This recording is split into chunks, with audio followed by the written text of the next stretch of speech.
A few moments later.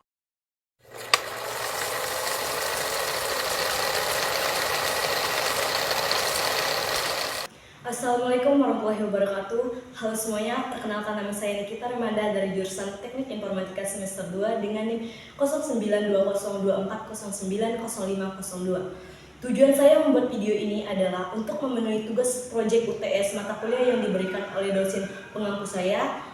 Mohon izin Bapak Yupiter Yanci, SPDI, MPDI, ME. Di sini saya akan menjelaskan sedikit tentang perkembangan pembangunan Ibu Kota Nusantara IKN, identitas nasional dan demokrasi Indonesia. Baik, langsung saja simak videonya. Pengembangan pembangunan Ibu Kota Nusantara IKN. Pembangunan Ibu Kota Nusantara IKN ditargetkan selesai pada tahun 2028 dan diharapkan menjadi ibu kota yang sepenuhnya fungsional.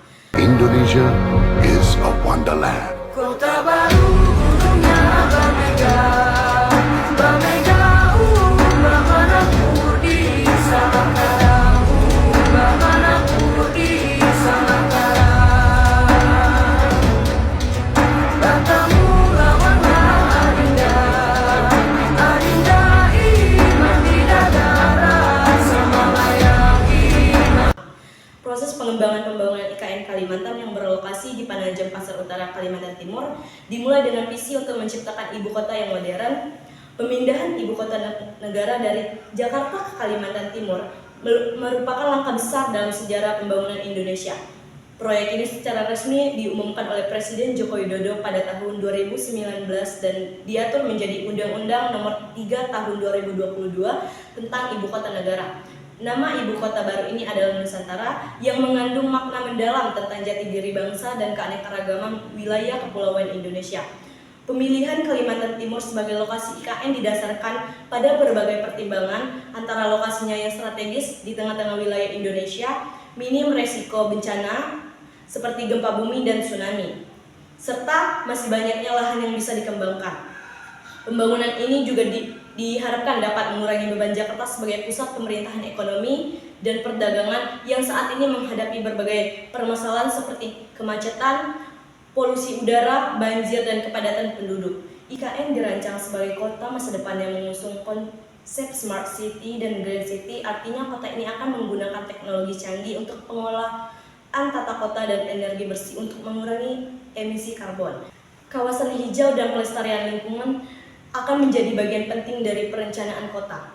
Pemerintah menargetkan peringatan HUT ke-80 Republik Indonesia tahun 2025 akan digelar di IKN sebagai simbol kesiapan tahap awal pemindahan pusat pemerintahan. Pembangunan IKN dibagi dalam beberapa tahap, mulai dari pembangunan infrastruktur dasar seperti jalan, bendungan, perumahan ASN dan aparat, hingga pembangunan istana presiden dan kantor-kantor kementerian.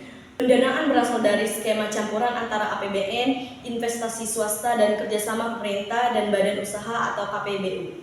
Namun proyek ini menghadapi berbagai tantangan termasuk keterlambatan pembangunan infrastruktur, kurangnya minat investor, dan pengunduran diri pejabat tinggi terkait proyek tersebut. Akibatnya perayaan peresmian pada Hari Kemerdekaan ke-79 Indonesia terpaksa dikurangi skalanya. Nusantara di Zamrud Katulistiwa memiliki beragam perbedaan yang saling berdampingan. Hidup dengan keluhuran dan budaya, tapi terbuka terhadap inovasi dunia. Memiliki banyak budaya daerah, tapi satu, identitas bangsa. Mungkin kita berbeda, tapi kebersamaan adalah kekuatan kita.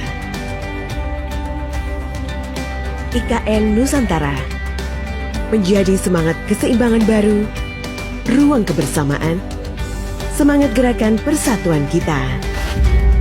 Karena kita percaya pada kekuatan sinergi yang harmonis.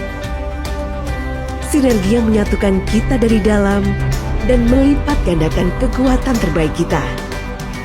Membawa kita maju dan tumbuh inklusif. Di kepulauan yang dihubungkan lautan, kita merangkai kebaikan masa lalu untuk masa depan yang kita tuju. Sejalan dengan ideologi, keluhuran budaya, dan semangat maju bersama di antara kita.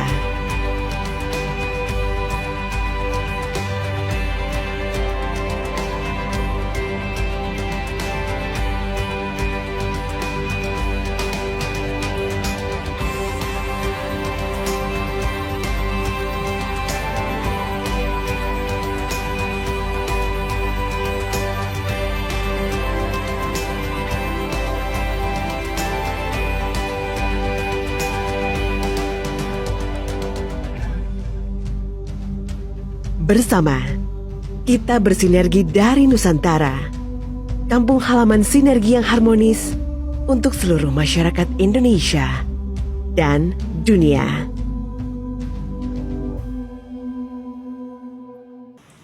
Ada juga identitas nasional. Pembangunan IKN tidak hanya bertujuan untuk memindahkan pusat pemerintahan, tetapi juga memperkuat identitas nasional Indonesia.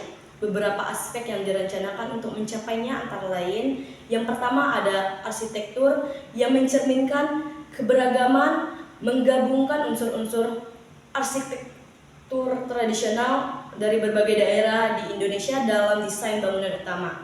Yang kedua ada ruang publik yang inklusif, menciptakan ruang-ruang publik yang memfasilitasi interaksi antar warga dari berbagai latar budaya. Yang ketiga ada monumen dan landmark nasional, membangun monumen dan landmark yang menggambarkan sejarah dan nilai-nilai perjuangan bangsa.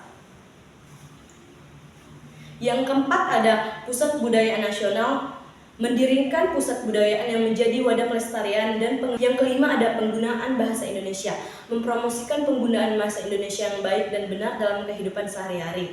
Yang keenam ada pendidikan karakter, mengintegrasikan pendidikan karakter dan nilai-nilai Pancasila dalam sistem pendidikan di IKN. Baik, yang terakhir ada demokrasi Indonesia.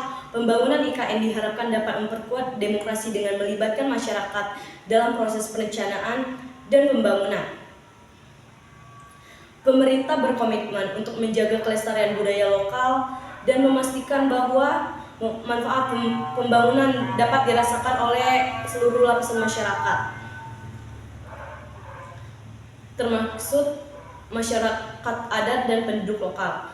Pemindahan ibu kota ke Kalimantan juga diharapkan dapat mengurangi ketimpangan pembangunan antar wilayah, memberikan kesempatan ekonomi yang lebih merata, dan memperkuat rasa kebangsaan di luar Pulau Jawa. Adapun kesimpulan dari penjelasan di atas adalah bahwa pembangunan ibu kota Nusantara IKN, penguatan identitas nasional, dan pengembangan demokrasi ada 3 aspek penting dalam proses modernisasi Indonesia.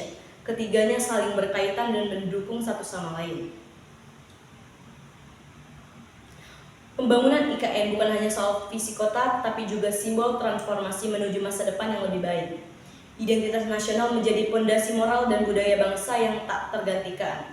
Sementara demokrasi menjamin bahwa seluruh proses pembangunan dilakukan dengan prinsip keadilan, partisipasi, dan transparansi.